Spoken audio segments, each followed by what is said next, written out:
We need help.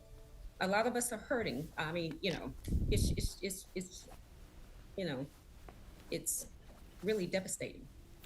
So there are a record number of people leaving their jobs with the federal government. Felicia Jones here is among them. She started working for the government back in 1984.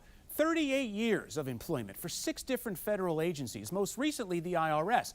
But there's a huge problem affecting her and thousands of other recent federal retirees. First, though, I want to show you the numbers. These are from OPM here. Okay, so from October of 2024 to September of last year, just over 112,000 people retired from the federal workforce. That is the second largest number of departures on record in a 12-month period. But now, look here. In just the last 3 months, between October and December, just under 57,000 people retired. So this is 3 months, half of what retired in the last year.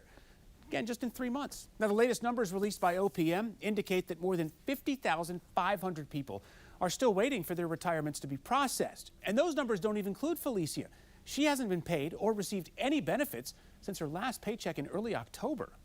If the delays continue, another 6 months, another, 12 months, I will have depleted most of my personal savings. And, just like other retirees, I'll be put in a real bad situation.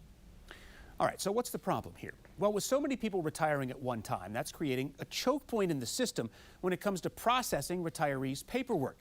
2 choke points, actually. The first at the HR offices of individual federal agencies. That's where Felicia is stuck, at IRS HR. And then there's another choke point at OPM. Now, I talked to the director of OPM, Scott Cooper. We are doing everything we can to push the HR agencies, push the payroll providers, and get this through. So, yes, I recognize this is a difficult time for retirees, and I certainly want people to understand we're very aware of that and doing everything we can. Now, Cooper says one huge improvement they've made is that once a retiree's paperwork hits OPM's system, they're getting a check within 7 days. Now, OPM has also transitioned to an online system that has cut processing times significantly. They handle a lot of this stuff with just old-fashioned paperwork. Now, I reached out to the IRS to ask about the backlog in its office repeatedly, phone calls and emails, but they didn't get back to me.